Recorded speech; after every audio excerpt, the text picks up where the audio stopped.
الحمد لله رب العالمين والصلاة والسلام على نبينا محمد وعلى آله وأصحابه ومن تبعهم بإحسان إلى يوم الدين أما بعد. Donc nous continuons avec l'assistance de notre Seigneur Allah Azza wa Jal dans la sira, la biographie du noble prophète de la miséricorde, Nabiyur Rahmah, Muhammadun sallallahu alayhi wa sallam. Et nous avons mentionné dans les cours précédents sa naissance, mais également les débuts de son enfance et la perte des membres de sa famille, comme son père, sa mère, son grand-père. Puis nous avons mentionné le fait qu'il a été recueilli par son oncle et qu'il a entrepris un voyage avec lui et que son oncle a reçu une annonce de ce prêtre et moine Bahira concernant le futur de cet enfant, à savoir le prophète sallallahu alayhi wa sallam. Puis nous avons mentionné son voyage pour une affaire commerciale pour laquelle ils étaient associés à la noble femme Khadijatu bintu Khuwaylid radiallahu anha, laquelle il finira par épouser alors qu'il était âgé de 25 ans. Puis nous avons mentionné par la suite sa participation lors de la reconstruction de la Kaaba et le fait qu'il a évité un bain de sang entre les tribus lorsqu'il a jugé entre eux concernant qui aura le privilège de remettre la pierre noire à sa place et qu'il a lui-même été celui qui a pris la pierre noire dans ses mains pour la replacer à sa place dans la Kaaba, tout en faisant participer les différentes tribus dans le fait de soulever la pierre noire qui était installée dans un vêtement jusqu'à l'endroit où il fallait la replacer. Aujourd'hui, bi'idhnillahi ta'ala, musta'inan billahi azza wa jal, wa talaban at-tawfiq minhu, nous allons entrer dans cette nouvelle ère qui est l'ère de la révélation, l'ère de la prophétie, alors que le monde entier est plongé dans les ténèbres de l'égarement, que ce soit parmi les Arabes ou les non-Arabes, sauf une infime partie des gens du livre, mais également quelques personnes parmi les Arabes, comme le prophète sallallahu alayhi wa sallam, ainsi que d'autres que lui, que nous verrons, bi'idhnillahi ta'ala, qui ne se sont jamais adonnés à l'adoration des idoles, l'adoration des statues. C'est donc dans cette période de Jahiliya, cette période pré-islamique, dans laquelle les gens sont plongés dans les ténèbres profonds, que Allah Azza wa Jal a eu pitié de ses serviteurs. Et pour leur faire miséricorde, il a fait surgir cette lumière de la prophétie en cet homme qui est Muhammad sallallahu alayhi wa sallam. Alors que le prophète sallallahu alayhi wa sallam voyait de plus en plus de songes qui étaient porteurs de révélations. Et il commençait à aller s'isoler dans la grotte de Hira, une grotte qui se trouve dans une montagne, près de la Mecque. Une grotte qui est difficile d'accès. Mais le prophète sallallahu alayhi wa sallam s'y rendait. Il y passait des jours et des nuits, en y amenant des provisions qu'il prenait auprès de son épouse Khadija. Et il ne ressortait de cette grotte que pour aller s'alimenter en nouvelles provisions. Et cela, il s'éloignait, et il était à l'écart de l'égarement dans lequel était plongé son peuple. Dans cette injustice énorme qui est l'adoration d'autres qu'Allah, ainsi que les injustices qui étaient commises envers les serviteurs d'Allah Azza wa Jal.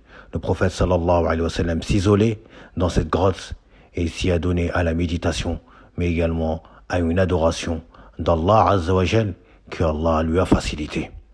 Et un jour, alors qu'il se trouvait dans cette grotte, pendant le mois de Ramadan, du haut de ses 40 ans, sallallahu alayhi wa sallam, la vérité lui est venue de par l'envoyé d'Allah parmi les anges, Jibril alayhi salam, qui est venu à trouver le prophète sallallahu alayhi wa sallam dans la grotte et lui a dit « Iqra » lis. Et le prophète sallallahu alayhi wa sallam lui a répondu Ma ana biqari. Je ne sais pas lire. Le prophète sallallahu alayhi wa sallam, qui était une personne illettrée, ni il ne savait lire, ni il ne savait écrire.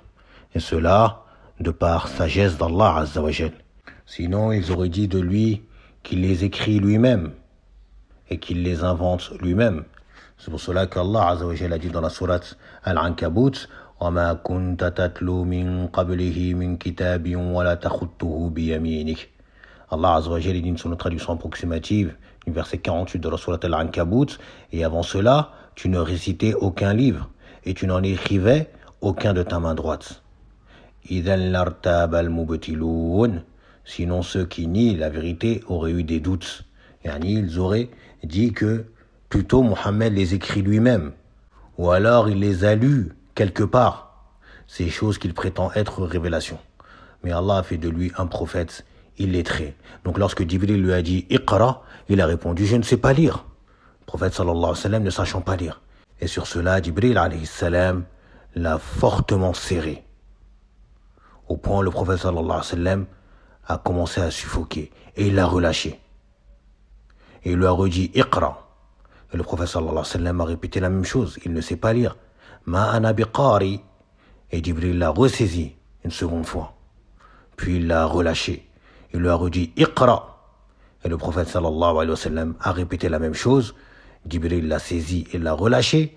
Et Jibril a mentionné les versets: Iqra bismi rabbika alladhi khalaq.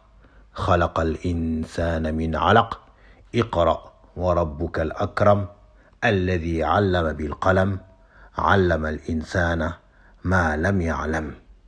Allah Azza wa Jalla dit dans ces versets, ces tout premiers versets, ces 5 premiers versets de la sourate Al-Alaq, qui ont été les tout débuts de la révélation faite au prophète sallallahu alayhi wa sallam. Allah dit: lis au nom de ton Seigneur qui a créé l'homme d'une adhérence. Lis, ton Seigneur, il est très noble, qui a enseigné par la plume, a enseigné à l'homme ce qu'il ne savait pas. Par ces versets-là, le prophète sallallahu alayhi wa sallam, Mohammed, est devenu prophète. Par ces versets-là, Mohammed sallallahu alayhi wa sallam est devenu un prophète. Et non pas encore un messager, mais uniquement un prophète. Et ces versets-là, comme expliqué dans le tafsir, Allah a commencé la révélation par Iqra, par Ali, apprends, étudie. Et cela, comme vous le voyez, le prophète sallallahu alayhi wa sallam a été serré à 3 reprises de manière forte par l'ange Jibril. Et cela, comme certains savants l'expriment, cela est un indice pour nous montrer que l'apprentissage n'est pas une chose aisée. L'apprentissage de la religion n'est pas une chose aisée, mais cela demande de la patience, de l'endurance et de la fermeté. Sur cela, le prophète sallallahu alayhi wa sallam est sorti de la grotte, apeuré, tremblant de peur, et il est rentré directement chez son épouse Khadijatu bint Khuwaylid radiyallahu anha. Et il lui a raconté ce qui s'est passé en lui disant: j'ai eu peur pour ma vie. Et là, de par sa grande noblesse et sa sagesse, Khadijatu radiyallahu anha, une position immense qui est le fait de réconforter, de consoler et de raffermir son époux en lui disant qu'Allah, mais non plutôt, Allah ne t'humiliera jamais. Tu es une personne qui lie les liens du sang, une personne qui est véridique dans ses propos et qui ne ment pas, une personne qui aide le faible ainsi que l'opprimé, et également tu aides les gens à surmonter les calamités de la vie. Et elle a énuméré plusieurs nobles caractéristiques qu'avait le prophète sallallahu alayhi wa sallam. Et cela afin de le raffermir, cela afin de le soutenir, cela afin de rendre véridique ce qui lui est arrivé et d'y porter foi. C'est pour cela qu'on mentionne que Khadija est la première qui a rendu véridique les propos du prophète sallallahu alayhi wa sallam et qui a cru en lui. Sur cela, elle l'a emmené pour aller à la rencontre d'un de ses cousins, le fils de son oncle paternel, qui s'appelle Waraqatu ibn Nawfal, radiyallahu anhu, qui était un homme âgé, très avancé en âge, et qui était aveugle, et qui lisait dans l'Évangile, et par cela, il était devenu de ceux qui suivaient la religion de Isa alayhi salam, loin de toute altération de ceux dans laquelle est tombé d'autres parmi les chrétiens, comme le fait que Isa soit Allah lui-même, ou qu'il soit le fils d'Allah, ou qu'il soit le troisième des trois, wal-'iyadhu billah. Donc Waraqatu ibn Nawfal, qui était ce vieil homme, qui était le fils de l'oncle paternel de Khadija, et qui était sur cette religion de Isa alayhi salam, et qui lisait dans l'évangile, Al-Injil, le livre qui a été révélé à Isa alayhi salam. Donc elle l'a amené voir ce cousin, et elle a dit à son cousin, écoute ce que a à dire le fils de ton frère, en parlant du prophète sallallahu alayhi wa sallam. Et le prophète sallallahu alayhi wa sallam lui a raconté toute l'histoire. Sur cela, Waraqatu ibn Nawfal s'est exclamé en disant, il s'agit de An-Namus al-Akbar, yani le grand ange, celui qui est descendu sur Moussa ibn Imran alayhi salam, et en lui faisant l'annonce que Mohammed venait d'être élu comme étant un prophète, car cet ange, Jibril, ne descend qu'à la rencontre des prophètes. Et il a cru en lui, et il lui a apporté son soutien, en lui disant, hélas, que je fus un jeune homme fort, afin que je puisse te soutenir et te défendre lorsque ton peuple va te chasser. Et le prophète sallallahu alayhi wa sallam, qui fut étonné de cette parole, il lui a dit, est-ce que mon peuple va me chasser? Et il lui a répondu, Waraqatu ibn Nawfal, que aucun homme avant toi n'est venu avec ceux avec quoi tu vas venir sans qu'il ait été pris pour ennemi. Sur cela, Waraqatu ibn Nawfal est décédé quelque temps après. Mais il est compté, comme le mentionnent grand nombre de savants, parmi les anciens et les contemporains, comme étant parmi les compagnons du prophète sallallahu alayhi wa sallam. Car il a cru en lui, il a rendu véridiques les propos du prophète sallallahu alayhi wa sallam, et il a souhaité fortement avoir sa jeunesse et sa force afin d'être à ses côtés pour le soutenir et le défendre des attaques des ennemis de son prêche.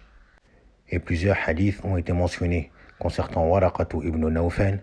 Certains sont faibles, mais d'autres authentiques, comme celui où le prophète sallallahu alayhi wa sallam dit « N'insultez pas Waraqata ibn Nawfal, car j'ai vu qu'il avait un jardin ou deux. » Et ce hadith, qui a été reconnu authentique par de nombreux savants du hadith, et notamment le savant de notre époque, le Cheikh al-Albani, rahimahullah ta'ala. Et dans ce hadith, il y a donc bien évidemment une annonce que Waraqatu ibn Nawfal fait partie des gens du paradis. C'est pour cela qu'on le mentionne parmi les premiers également qui ont cru en la prophétie de Mohammed sallallahu alayhi wa sallam, en le décrivant comme étant le premier homme âgé ayant cru en Mohammed sallallahu alayhi wa sallam, comme nous allons le voir avec la mention des autres qui ont cru en sa prophétie dès le début. Puis après cette rencontre avec Waraqatu ibn Nawfal, le prophète sallallahu alayhi wa sallam est retourné avec Khadija chez lui, radiyallahu anha.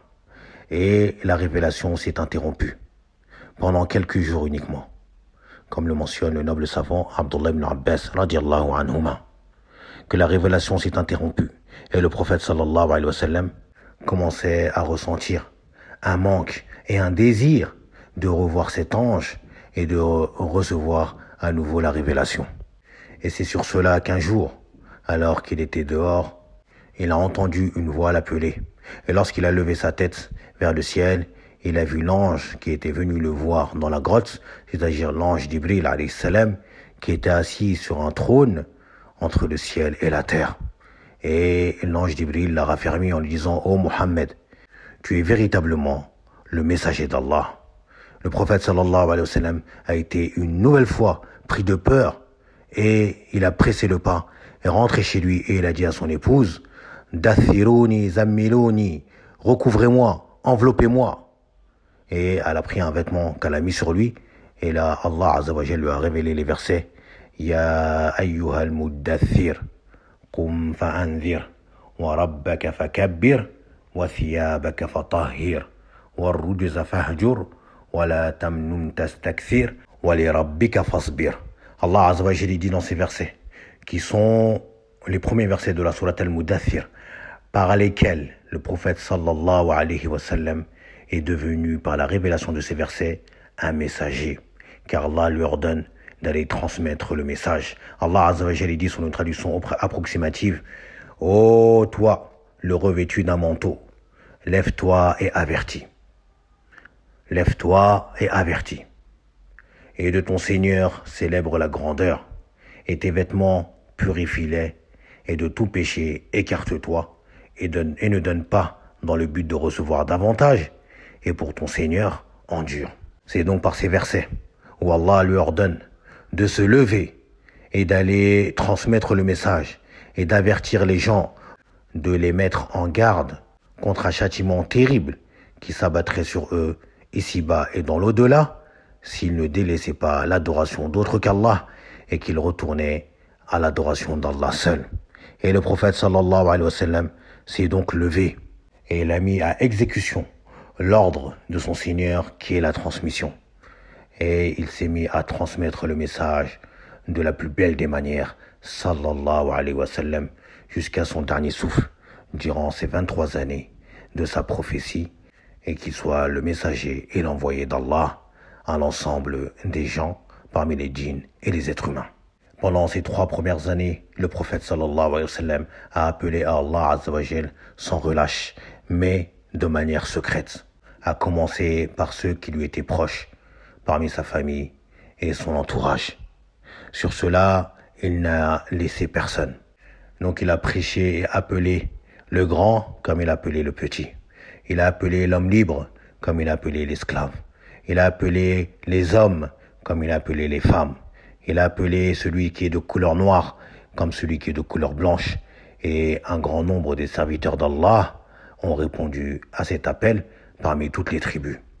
À commencer par cet homme illustre qui est Abu Bakr as-Siddiq radiallahu anhu. De son vrai nom, Abdullah ibn Uthman at-Taymi radiallahu anhu, qui était un homme noble parmi les Quraysh, un homme riche et un homme de bonne moralité. Il est mentionné que également Abu Bakr faisait partie de ceux qui ne se sont jamais prosternés pour une statue et qui n'a jamais bu d'alcool dans sa vie, et ce même avant la prophétie. C'était une personne qui était connue comme étant un grand connaisseur de la généalogie des Arabes, notamment ceux de Quraysh, et qui était aimé et respecté pour cela, car contrairement aux autres, il ne injuriait pas et ne diffamait pas la généalogie des gens, mais plutôt il se suffisait de mentionner la généalogie de manière précise. Donc le prophète sallallahu alayhi wa sallam est allé le voir, car c'était une de ses connaissances. Abu Bakr as-Siddiq, qui était plus jeune du prophète sallallahu alayhi wa sallam de 2 années. Il est né 2 ans après le prophète sallallahu alayhi wa sallam. Et le prophète sallallahu alayhi wa sallam lui a donc présenté cet islam. Et Abu Bakr as-Siddiq y a directement prêté foi et a cru en cela. Et il s'est empressé d'aller à son tour informer ceux qui lui étaient proches. Et c'est de cela que sont entrés dans ce rang, ce petit groupe de musulmans qui prêtaient foi à cette nouvelle religion qui est apparue, qui est totalement contraire à ce sur quoi était leur peuple ainsi que leurs ancêtres, c'est-à-dire l'adoration d'Allah seul et de renier l'adoration d'autres que lui. Eh bien, un groupe des amis de Abu Bakr, qui sont parmi les meilleurs des compagnons, ont directement accepté et ont prêté foi à cela et sont venus présenter leur adhérence et leur attestation au prophète sallallahu alayhi wa sallam. Parmi eux, Uthman ibn Affan radiallahu anhu, mais également Talhatu ibn Ubaydillah et également Sa'd ibn Abi Waqqas radiallahu anhum ajma'in. Et notez bien que ces 3 que nous avons mentionnés ici font partie des 10 promis au paradis, qui sont bien évidemment les meilleurs des compagnons. Radiallahu anhum. mais également s'est converti. Dans la première heure, le noble compagnon Ali ibn Abi Talib, radiyallahu anhu, qui était âgé environ de 8 ans et qui vivait sous la tutelle du prophète sallallahu alayhi wa sallam, car son père Abu Talib vivait à cette époque-là une grande difficulté dû à une famine qui s'était abattue sur la Mecque. Donc le prophète sallallahu alayhi wa sallam avait récupéré Ali afin de soulager son oncle Abu Talib. Donc Ali vivait avec le prophète sallallahu alayhi wa sallam et a directement adhéré à la religion du prophète Mohammed sallallahu alayhi wa sallam. Bien évidemment, l'enfant suit la religion de son père et le prophète sallallahu alayhi wa sallam était pour lui comme un père. C'est pour cela que Ali ibn Abi Talib est mentionné comme étant le premier enfant à avoir embrassé l'islam. Et également, il y a le noble compagnon Zayd ibn al-Haritha, qui fait partie des premiers à s'être converti à l'islam. Et Zayd, qui était un servant au prophète sallallahu alayhi wa sallam. Même plus que cela, il était comme son fils adoptif. L'histoire de Zayd, qui était un enfant de classe libre, c'est-à-dire ce n'était pas un esclave, mais plutôt il a été arraché à sa famille, comme une sorte d'enlèvement et de kidnapping. Et il a été vendu dans les marchés de la Mecque et il s'est retrouvé acheté par Khadija radiallahu anha. Bien évidemment qu'il ne savait pas l'origine de ce servant et qu'il l'a acheté comme on achetait les servants dans les marchés de la Mecque et ailleurs. Et elle l'a offert au prophète sallallahu alayhi wa sallam après leur mariage. Et le prophète sallallahu alayhi wa sallam l'a pris comme un enfant à lui et l'a adopté. C'est pour cela que dans un récit, on mentionne que les parents de Zayd, qui étaient à sa recherche, ont eu vent que leur enfant se trouvait dans la ville de la Mecque. Et le père de Zayd ainsi que son oncle paternel sont donc allés. Ils ont retrouvé sa trace. Et ils sont partis voir directement le prophète sallallahu alayhi wa sallam. Tout cela avant la prophétie. Tout cela avant la prophétie du prophète sallallahu alayhi wa sallam. Et ils lui ont dit que cet enfant qui est là, chez vous, est notre fils. Et il a été ceci et cela et cela. Donc nous te demandons, si tu veux nous le donner, le rendre gratuitement, eh bien cela sera un acte noble de ta part. Mais si tu veux quelque chose en échange, eh bien nous te l'accorderons. Et le prophète sallallahu alayhi wa sallam leur a proposé, que dites-vous si on lui laisse le choix de choisir avec qui souhaite-t-il retourner? Et ils ont accepté, car bien évidemment, ils pensaient que Zayd espérait à tout prix retourner avec son père. Et le prophète sallallahu alayhi wa sallam a fait demander Zayd et lui a demandé, reconnais-tu ces hommes? Et Zayd a répondu, oui, il s'agit de mon père et de mon oncle. Et le prophète sallallahu alayhi wa sallam lui a dit, ils sont venus pour te récupérer. Donc si tu le souhaites, tu peux retourner avec eux. Et si tu le souhaites, tu peux rester avec moi. Et Zayd a préféré la compagnie du prophète sallallahu alayhi wa sallam plutôt que de retourner avec son père et son oncle. Et cela, bien évidemment, est un choix que Allah lui a inspiré. Sans bien évidemment connaître que cet homme avec qui il désire rester allait devenir un prophète et un messager d'Allah sallallahu alayhi wa sallam. Et sur cela, le prophète sallallahu alayhi wa sallam a dit, eh bien, témoignez que Zayd fait partie de moi et je fais partie de lui et qu'il est mon fils. Au point où ils appelaient Zayd, Zaydou ibn Muhammad, sallallahu alayhi wa sallam. Donc Zayd, qui était également en présence du prophète sallallahu alayhi wa sallam, donc n'a pas dénié ni réfléchi une seule seconde concernant le fait d'embrasser l'islam et il est rentré directement en islam. Et sur tout cela, nous allons trouver beaucoup de divergences concernant la question qui est la première personne à s'être convertie et à embrasser l'islam. Cela est bien évidemment un sujet qui a été à divergence. Mais ce qu'il y a de meilleur à dire sur cette divergence est ce qu'a mentionné le noble savant Ibn Taymiyyah rahimahullah ta'ala, ainsi que d'autres que lui, lorsqu'ils ont dit que le meilleur à dire est de dire que la première femme à avoir embrassé l'islam est Khadija bint Khuwaylid radiyallahu anha. Et le premier homme libre et pubère à avoir embrassé l'islam est Abu Bakr as-Siddiq. Le premier enfant à avoir embrassé l'islam est Ali ibn Abi Talib. Le premier servant à avoir embrassé l'islam et Zayd ibn Haritha. Et le premier vieil homme à avoir embrassé l'islam est Waraqatu ibn Nawfal. Et également, on retrouve cette parole que le premier esclave à avoir embrassé l'islam est Bilal ibn Rabah, radiyallahu anhum ajma'in. Puis le prêche s'en est suivi secrètement et Allah a élargi la poitrine de beaucoup de ses serviteurs à la Mecque qui ont embrassé l'islam. Parmi des nobles, mais également beaucoup parmi des faibles qui vont être la cible de persécutions, d'attaques et de tortures de la part des associateurs. Et nous verrons cela au prochain cours, Inch'Allah ta'ala. On demande à Allah Azza wa Jal qu'il nous pardonne, ainsi qu'à nos frères qui nous ont précédés dans la foi.